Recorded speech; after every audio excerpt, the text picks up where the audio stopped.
സാമ്പത്തിക ബാധ്യതയെ തുടർന്ന് ജീവനൊടുക്കാൻ ശ്രമിച്ച ദമ്പതികളിൽ ഭാര്യ മരിച്ചു. സംശയത്തിന്റെ അടിസ്ഥാനത്തിൽ ഭർത്താവിനെ പോലീസ് കസ്റ്റഡിയിലെടുത്തു. ആലപ്പുഴ കായംകുളത്താണ് സംഭവം. കരിമുട്ടം ശ്രീനിലയത്തിൽ രാജേശ്വരി അമ്മയാണ് മരണപ്പെട്ടത്. ഭർത്താവ് ശ്രീവത്സൻ പിള്ളയെ കായംകുളം പോലീസ് ചോദ്യം ചെയ്യുന്നു. സാമ്പത്തിക ബാധ്യതയെ തുടർന്ന് ഇരുവരും ജീവനൊടുക്കാൻ ശ്രമിച്ചിരുന്നു.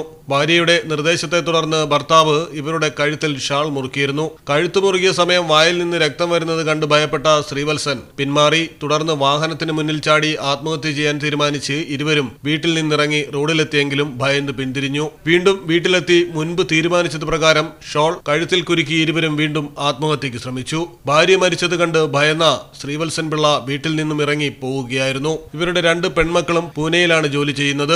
ശ്രീവത്സൻ പിള്ളയും രാജേശ്വരി അമ്മയും മാത്രമാണ് വീട്ടിലുണ്ടായിരുന്നത്. രാജേശ്വരി അമ്മയുടെ സഹോദരി രാജലക്ഷ്മിയുടെ വീട്ടിലാണ് ഇവർ രാത്രികാലങ്ങളിൽ ചിലവഴിക്കുന്നത്. ഇവിടേക്ക് ചെല്ലാത്തതിനെ തുടർന്ന് ബന്ധുക്കൾ നടത്തിയ അന്വേഷണത്തിലാണ് രാജേശ്വരി അമ്മയെ വാടക വീട്ടിനുള്ളിൽ തൂങ്ങി മരിച്ച നിലയിൽ കണ്ടെത്തിയത്. കായംകുളം പോലീസ് ഉടൻ തന്നെ ശ്രീവത്സൻ പിള്ളയുടെ മൊബൈൽ ലൊക്കേഷൻ കേന്ദ്രീകരിച്ച് അന്വേഷണം നടത്തി വെട്ടിക്കോട് നിന്നും പിടികൂടുകയായിരുന്നു. Malayalam television, Alappuzha.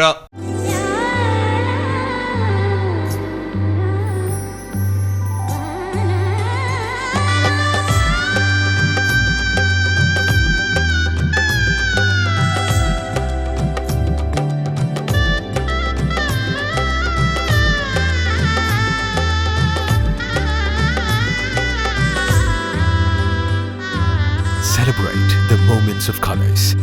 KMT Silks, Perinthalmanna, Kottakkal.